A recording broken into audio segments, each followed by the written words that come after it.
There are nomads who travel on Earth.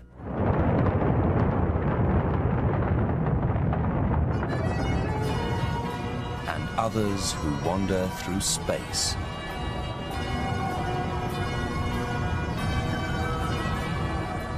Where their paths cross, it's an alien world, where things are never quite what they seem, and nothing should be taken for granted.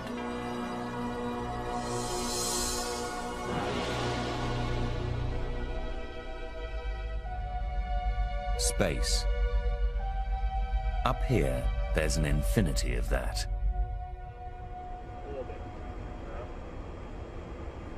But inside the space station, working conditions are cramped for the astronauts taking the first steps towards exploring the vast galaxy through which our Earth spins. Months before, they launched from another wilderness, from the 9th largest country in the world, Kazakhstan, draped over the vast, landlocked Aral Sea. More than 3/4 of the country is either desert or semi-desert.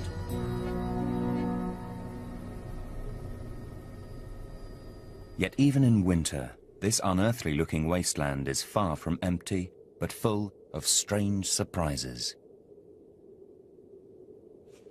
The last creature you might expect to find in snow and ice, for example, is a camel. Like the dromedary camels that trudge across the world's other endless deserts, Bactrian camels are used for long-distance transport. But they also have another, very unusual job.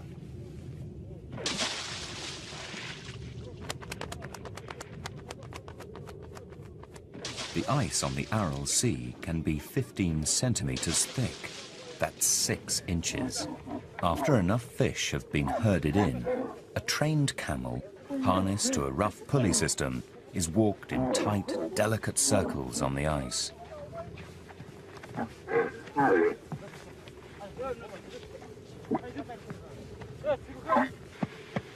Thanks to this simple technology, people can survive even when winter is at its most bitter. Kazakhs have used fishing camels in this way for many generations.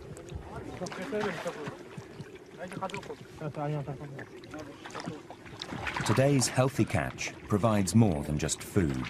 It brings hope too, for the Aral Sea has had a troubled past, and it faces a bleak future. Here at least, fish appear to be returning. The fishing camel's unconventional job is safe, for the time being at least.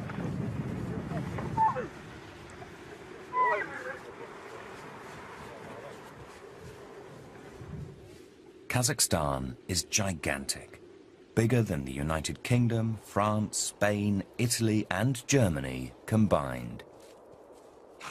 It's a land of innovation.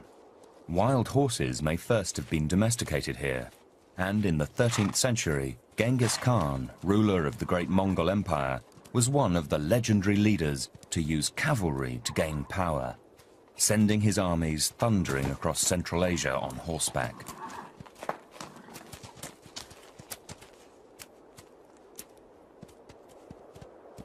Eight centuries on, Kazakh nomads, the Shaban, still break in wild horses as and when they need them.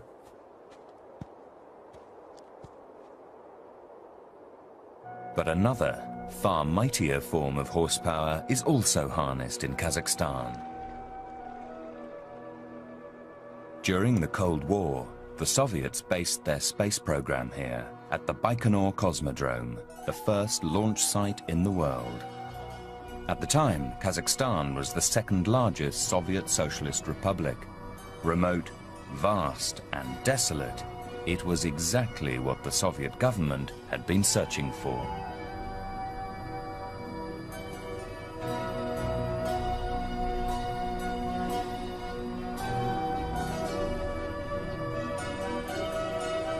And so the space age was born, tucked away in a humble, isolated corner of a place little known to the outside world.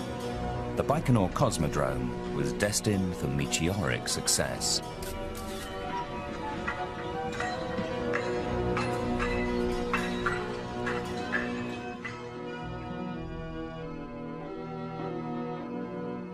Baikonur was built in one of the most hostile places on Earth.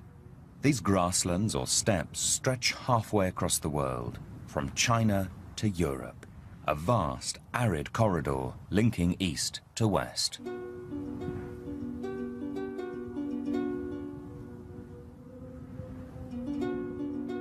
It might as well be Mars, except that here, there definitely is life. The desert grasses that cling to the dunes provide straggly shelter for a nightjar. And where there's life, there's always conflict.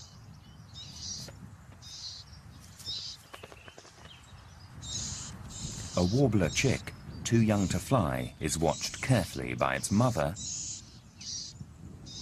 and by something else. Something very hungry. A toad-headed agama lizard.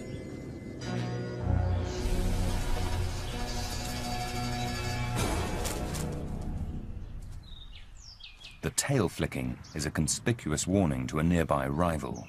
Keep away from my catch, or else.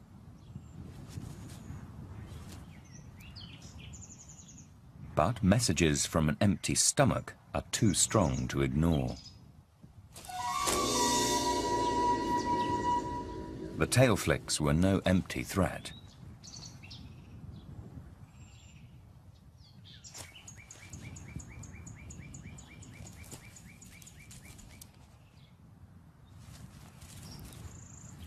In the desert, there are winners and losers. Survival seldom allows a draw.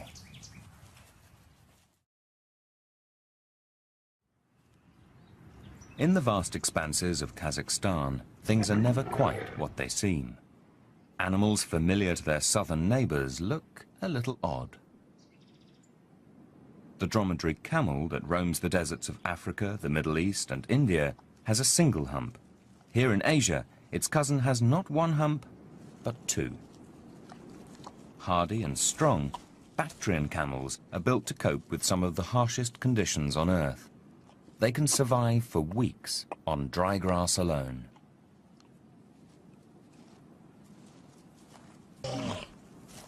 The ancient Silk Route traders used camels to trek between China and ancient Rome. Even today, camels are integral to life on the open road. Though many Kazakhs now live in permanent settlements, a few remain semi-nomadic, living in a yurt, a traditional felt mobile home. It's certainly no easy option. As in any desert, every drop of water is precious.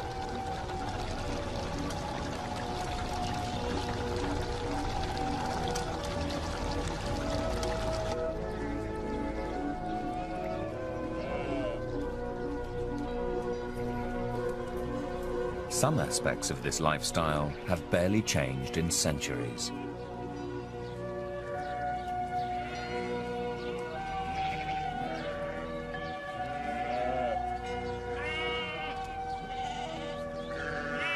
When they need to, camels can gulp up to 100 litres, some 32 gallons of water or more at one time.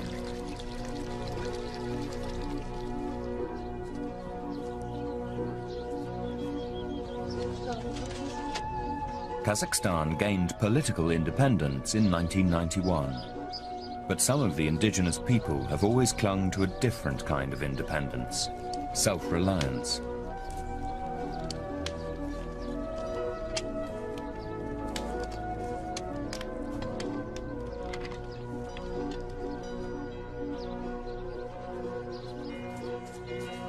The Shaban hand down traditional cultural knowledge from one generation to the next, much as the original pastoral nomads have always done.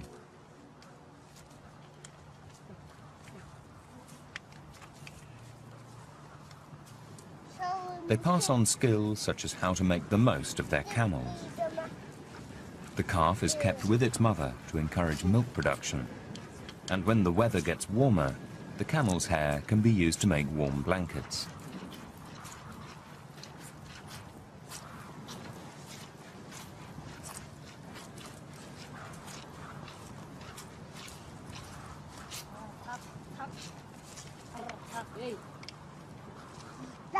While the toddler is still too young to be allowed near the camel, his older brother is already learning to ride, just as Shaban children have done for centuries. Those two humps seem to have been designed to maximize passenger comfort.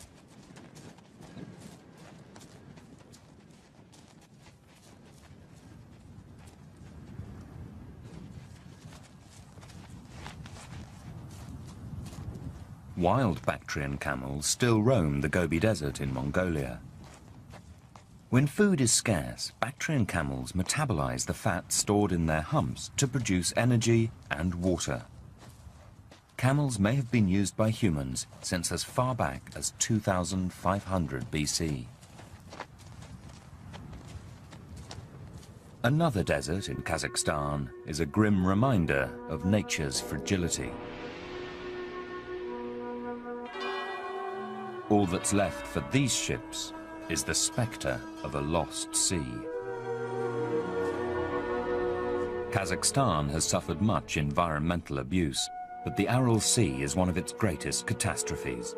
It used to be 66,000 square kilometers, over 41,000 square miles, bigger than a country such as Lithuania. 40 years ago, the beaches were pristine, the waters sparkled, and a thriving fishing community provided a living for 60,000 people. Then, in 1960, the Soviets diverted the two main rivers, Sadarya and Amudarya, for irrigation. By the late 1980s, the lake had lost more than half the volume of its water. The Aral Sea shrank by half, salinity and pollution soared, and deltas, reed beds and marshes once teeming with wildlife evaporated. The fishing industry was wrecked, literally.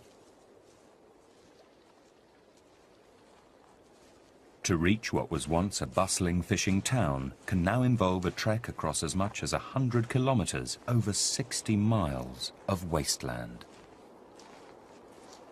Not that it's worth the journey. Severed from the Aral Sea, Akaspi has become a ghost town. Most inhabitants were evicted by environmental disaster, and now inexorably the sand dunes are moving in.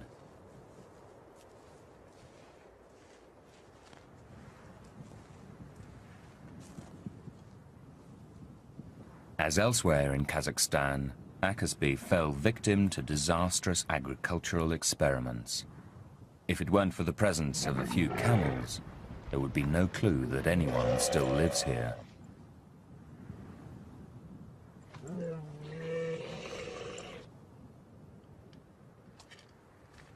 But somehow they do. For the children, it's one ever-growing giant sandpit.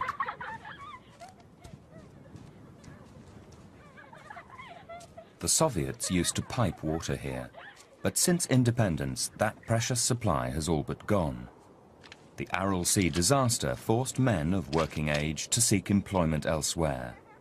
Only a few women, children, and elderly people cling to their homes, to the past.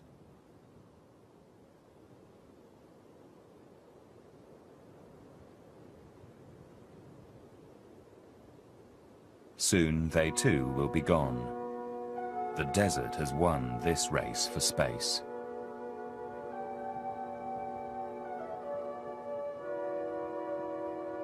Humans may struggle to survive here, but one creature has access to ample natural resources.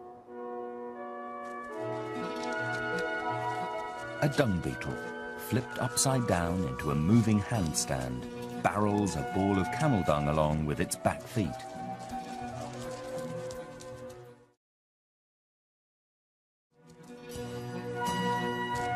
For as long as there are camels, there will always be dung beetles happy to clear up after them.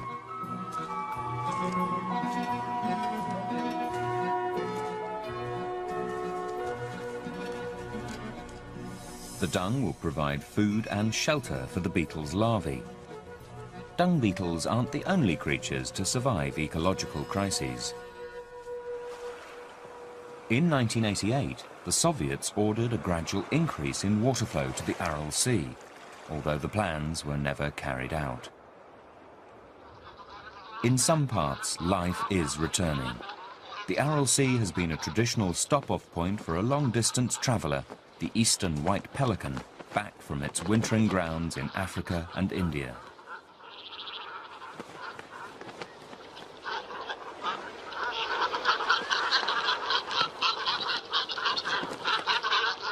Great cormorants build their communal nests on the flat strips of land that were left exposed by the shrinking sea.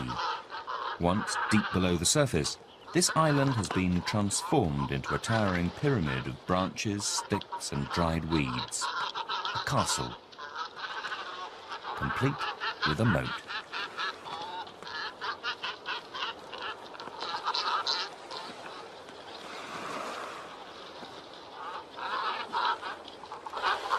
Its towers and ramparts are continually being added to, for it's now spring, nest building time.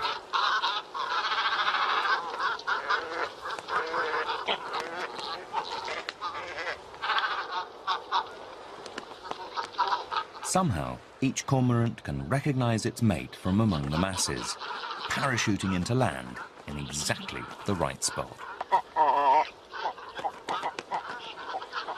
Usually, great cormorants are silent, but when they congregate on their nesting grounds, a chorus of growls, croaks and clucks shatters the peace.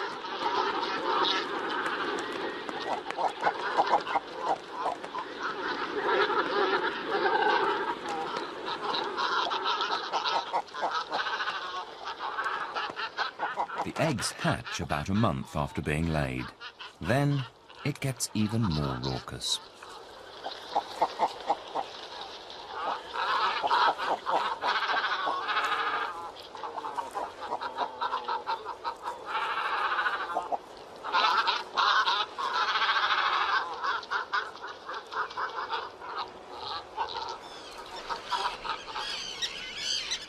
The common terns that nest on the lower beach prefer a little more personal space.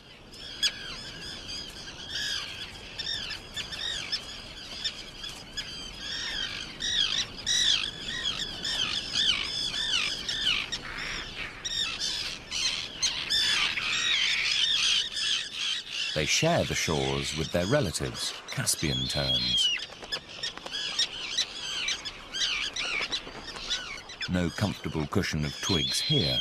This nest is no more than a shallow scrape in the sand.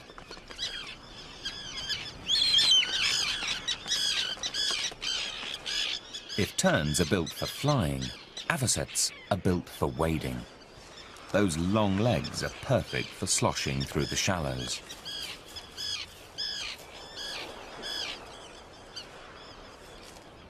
They're not, however, designed for easy squatting. For an avocet, it's a long way down to the nest.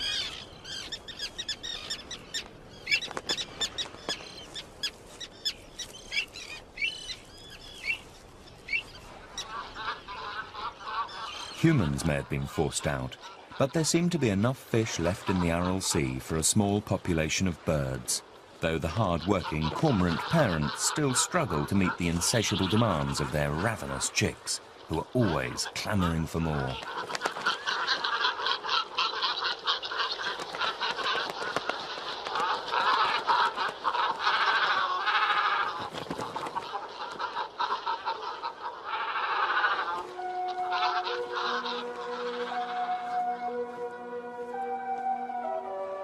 The shrinking Aral Sea left behind other islands, mounds of salt.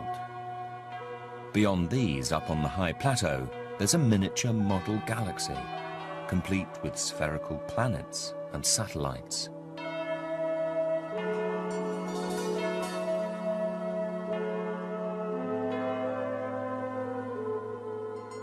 They were scraped, scoured and sculpted by water. But it wasn't rainwater, and it wasn't ice.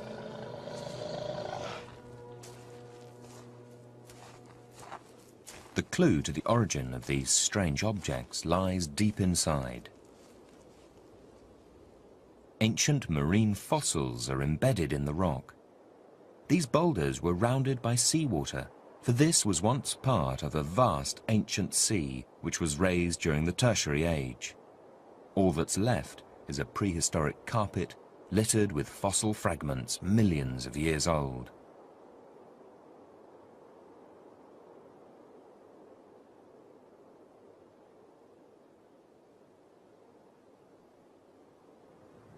The debris strewn around Baikonur is much more recent. A grim reminder that not all of the rocket launches were successful. But hundreds of others were, and Baikonur remains the world's most important launch site in terms of the historic missions that have taken off from it.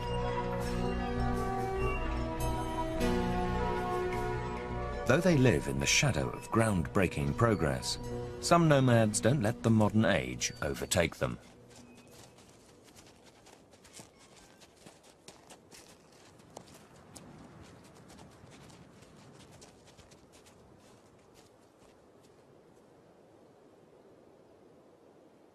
West of the Aral Basin, it's now scorchingly hot and very dry. Not the sort of place you'd expect to find examples of fine architecture. These are the chink-old limestone cliffs that once lined the coast. At their foot lies what appears to be a small village. But in Kazakhstan, where appearances can be deceiving, these are in fact ancient tombs. The rubble is populated only by the souls of the dead.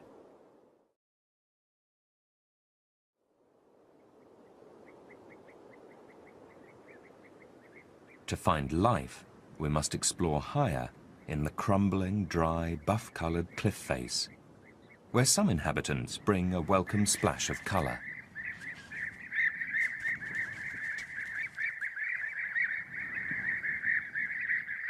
European bee-eaters, rainbows on wings. The male leaves his mate in search of the perfect courtship gift. When he returns with a juicy insect in his beak, he immobilizes it by knocking it against the branch.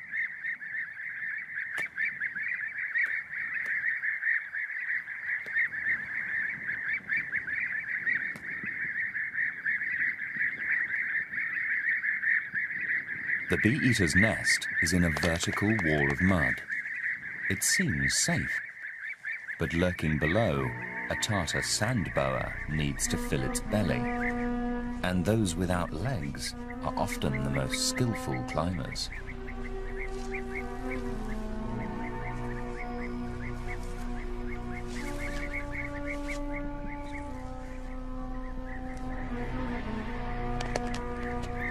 Even though a sand boa can grow to well over a metre or 3 feet, it still blends in superbly with the rock. This one has set its sights not on the bee-eaters, but on their neighbours, sand martins. Every available overhang is crowded.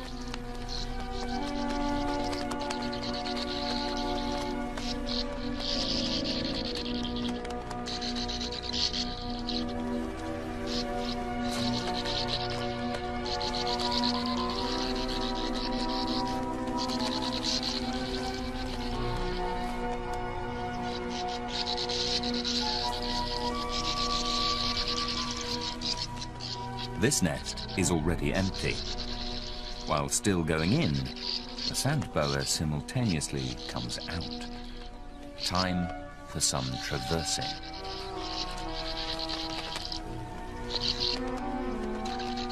The sand boa won't go hungry for long, as the cliff face is pitted with dozens of nest holes. Further down, other much larger holes have also been gouged out of the cliff face.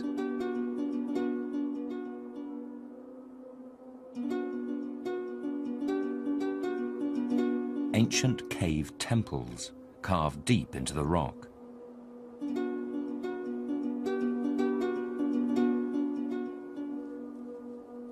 As people trekked across the steppes, they spread languages, technology, artistic trends, and religions, but without ever erasing strong local cultures.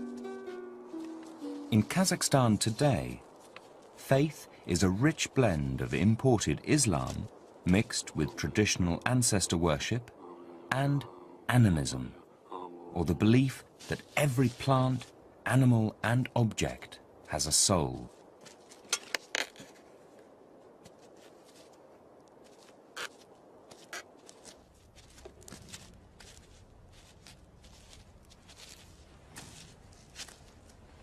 Inside, it's a labyrinth of arches and steps, corridors and columns, altars and recesses, all hewn straight from bare rock.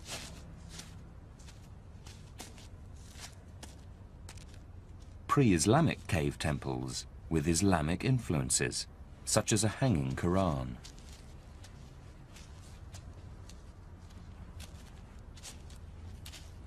Deeper in the cool belly of the cliff, the tunnels get narrower.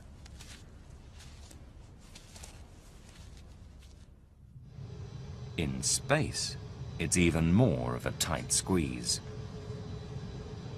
The history of Baikonur is thick with space firsts, from Sputnik, the first satellite to orbit Earth in 1957, to the first man in space in 1961, and in 1965, the first spacewalk.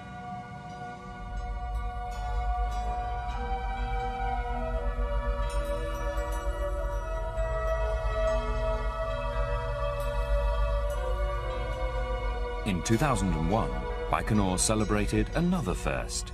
It launched the world's first space tourist.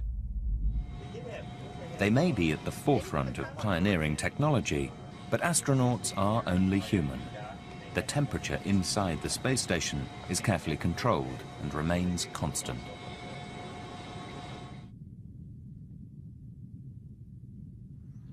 On Earth, the temperature on the steppe may range from 45 degrees centigrade, that's 113 Fahrenheit, to minus 45 degrees centigrade, or 49 Fahrenheit.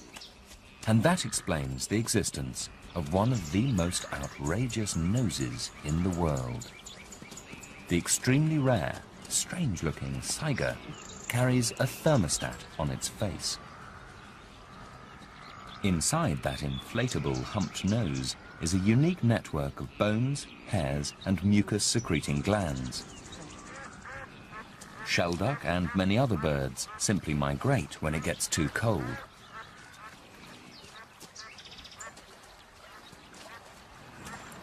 But Saiga can cope with the extreme temperatures thanks in part to that fleshy nose. In summer, it filters out hot dust, and in winter, it heats the air the Saiga breathes so that it doesn't get chilly lungs. The Saiga represents a stage between sheep and antelopes. But for years, it was a misfit, classified first as a goat, then as an antelope, an enigma.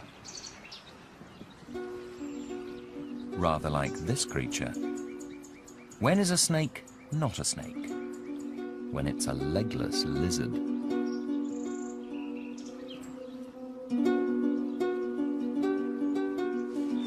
Like other lizards, the legless lizard has ears and eyelids. If threatened, it can drop its tail, a harmless sacrifice which will distract a potential predator.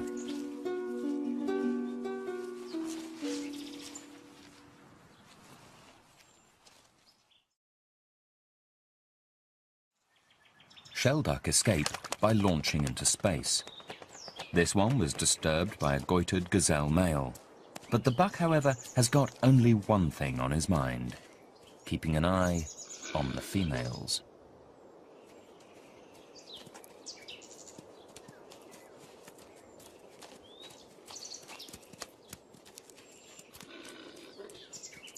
During the rut, the male's larynx swells, producing a lump on his neck similar to the goiter that sometimes forms in humans with thyroid disorders.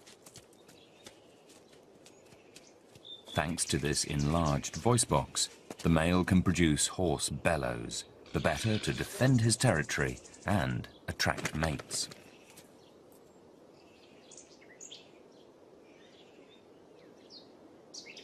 Silence is the best policy for an ancient, cold-blooded killer.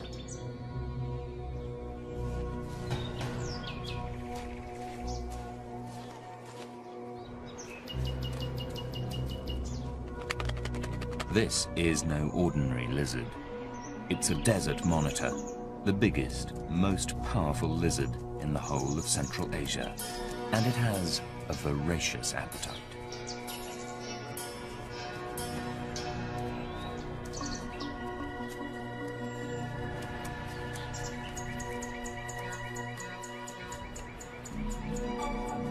The ground-nesting pratincoal cannot flee. Her chick has wandered too far from the nest. 1.5 meters long, or almost 5 feet, the monitor is a deadly hunter. It has the bone-crushing bite of a crocodile and a tongue like a snake's, highly sensitive to airborne scent molecules.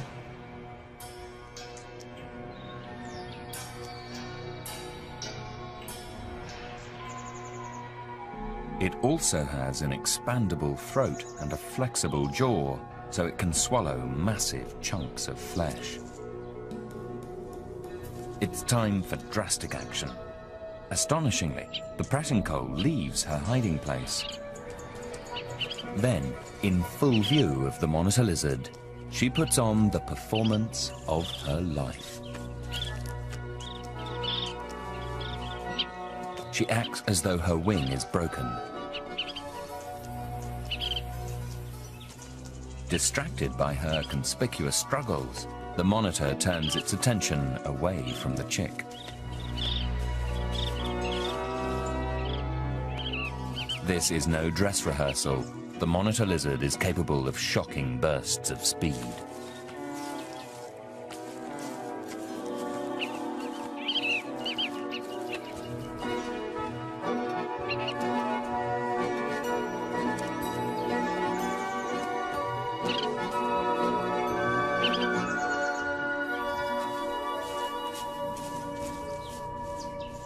As soon as the monitor has been lured away, the chick can scamper to safety.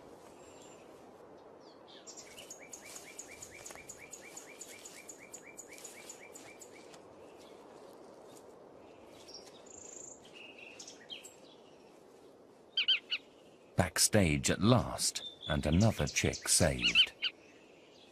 Many of the world's pratincoals live part of the year here in the Kazakh steppe. The monitor is left thwarted and hungry.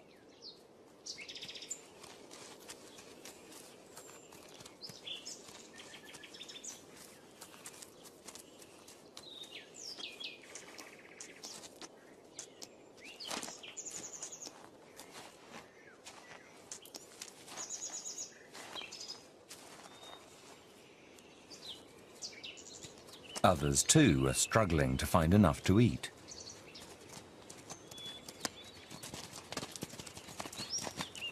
It's the height of summer, and food is scarce. Mongolian wild asses, or kulan, have split from winter herds that were hundreds strong into smaller groups, the better to exploit the sparse vegetation.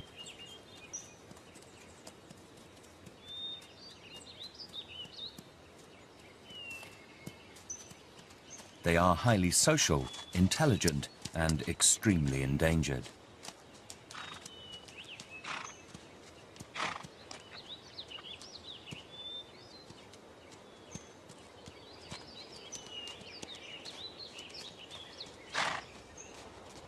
Breeding herds consist of a few mares, several foals, and a single stallion. That's him with the flattened ears, rounding up his harem.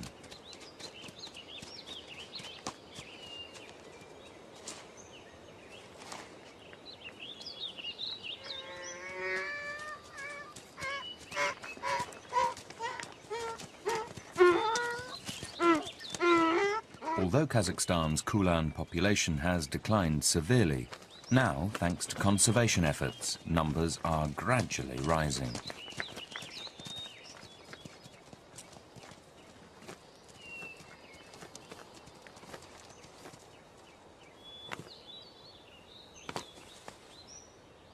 The wild goats have fared much better, safe from human hunters among the steep, jagged mountaintops.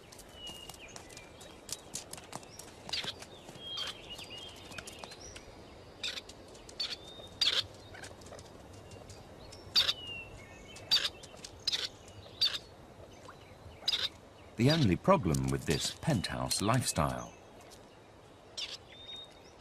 is that the water is down at the bottom.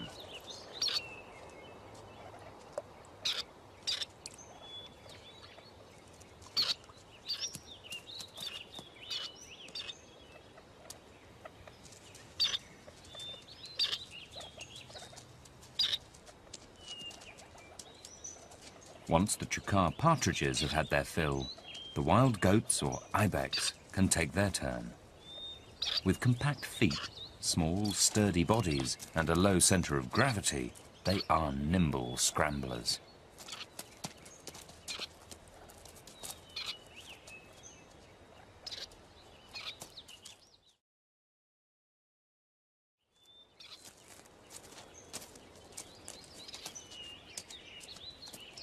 Suddenly, a bout of mock combat is interrupted. Something has spooked the partridges. A golden eagle.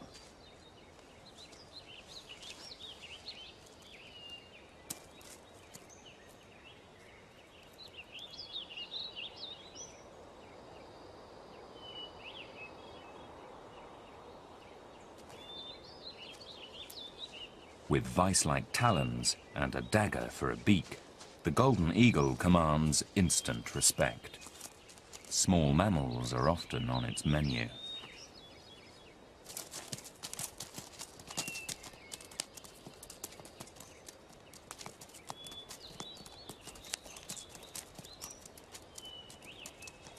But all the eagle wanted this time was a drink from that precious water puddle.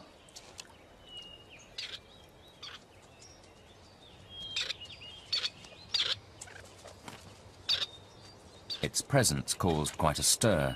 The ibex regroup and move on together to find a less crowded cliff face.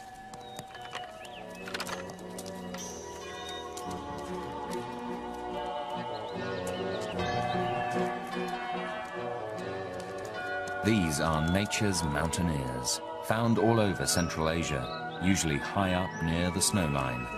They live life in the vertical, their homes demarcated by geology and rock strata.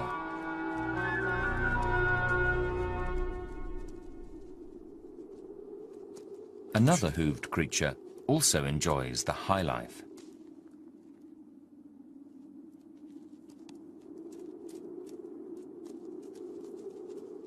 As the ibex travel on, increasingly rare wild Urial sheep move in to lick the rock minerals and drink from the puddles below.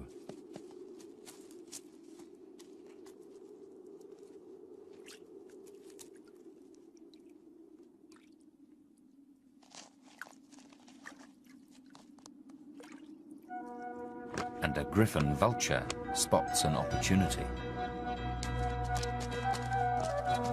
What it does next might deliver dinner.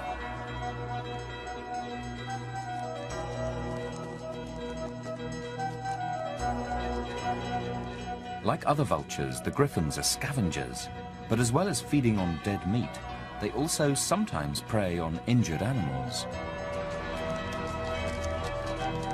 Could this one possibly be trying to engineer a little accident?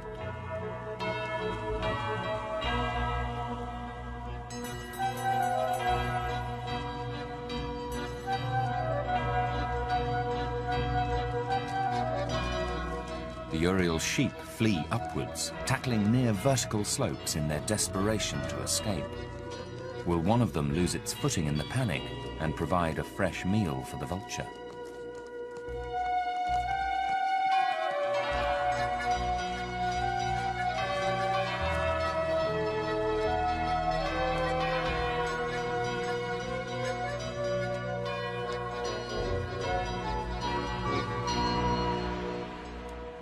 Not today.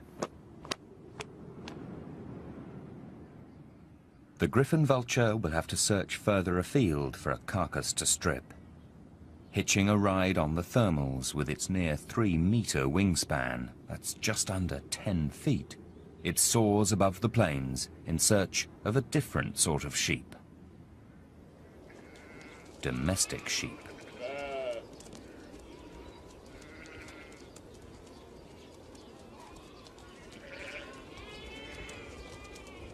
Sheep were first domesticated in the Middle East and Central Asia and have been herded by the Kazakhs for hundreds of years.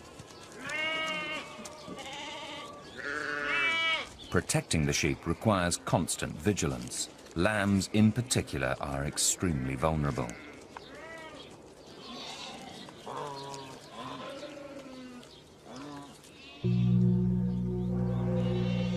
The red fox is an old rival.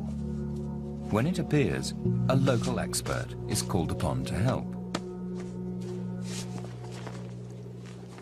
The rider has a particular skill, an ancient trick up his sleeve.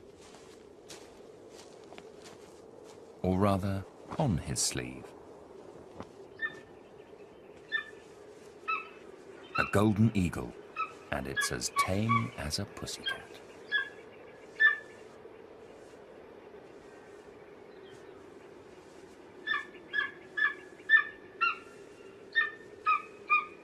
Raised by humans from a young age, just as golden eagles have been for generations, it has bonded with its two-legged owner. And it's utterly used to traditional four-legged transport. It hasn't, however, lost anything of its killer instinct.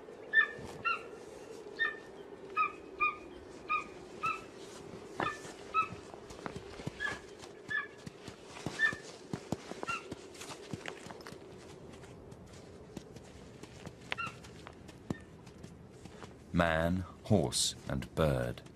It's a relationship as old as the hills.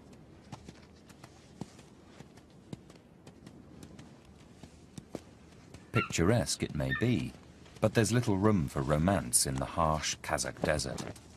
The eagle has a job to do.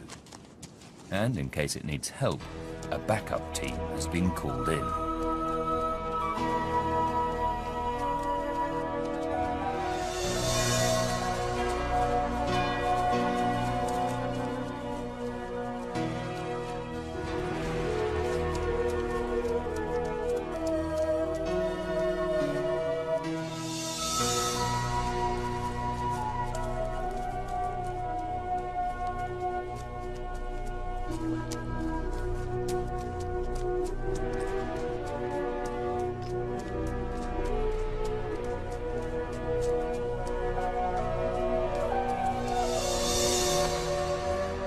Time for the eagle to do what eagles do best.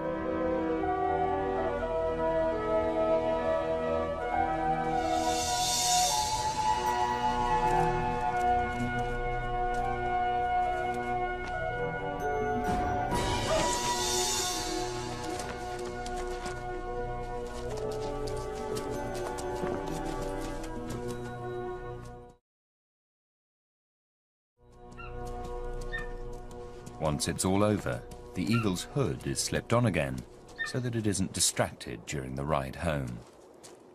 The other members of the emergency team return to their own bases, ever ready to respond to a call-out.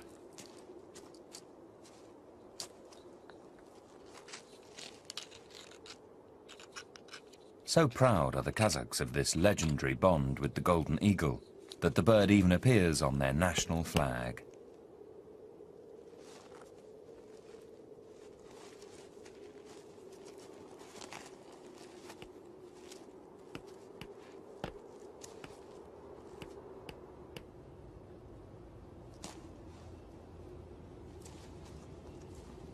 These days, the Kazakhs have something else to be proud of too.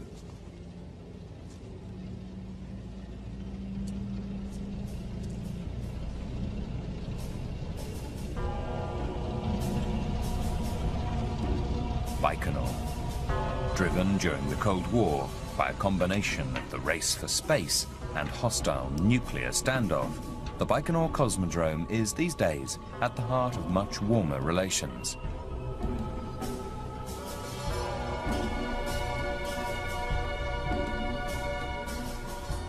Today, yet another rocket is being prepared for liftoff.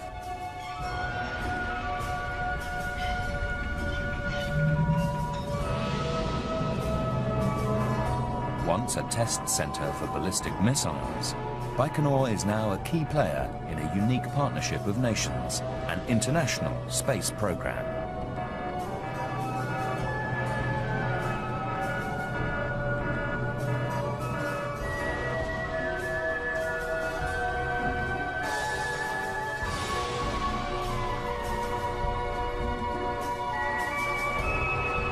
From conflict and tension to cooperation and collaboration, Baikonur's is an extraordinary history, set in a land of extraordinary prehistory, a crossroads between the past and the future.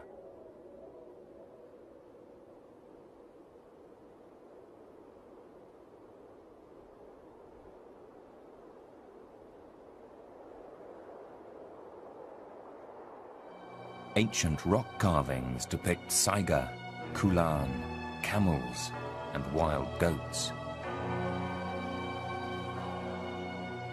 And prehistoric horses.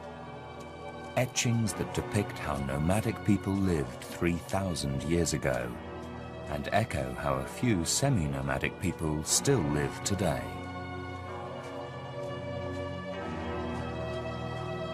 Next to a carving of a horseman, there is a strange, streamlined, airborne object. Perhaps it's a bird.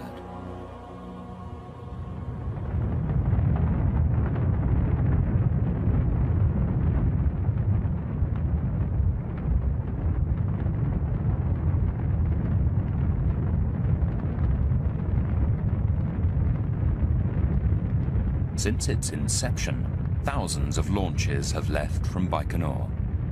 Today, travelers in Kazakhstan have new dreams. From this forgotten corner of the planet, they depart for the stars to join one of the largest non-military international collaborations the world has ever seen, the International Space Station. Inside, astronauts from around the world conduct groundbreaking research in space science. Today, Americans and Russians work together to push the boundaries of cosmic knowledge. They are constantly on the move, spinning through that infinite celestial desert. Nomads of the future. Nomads in space.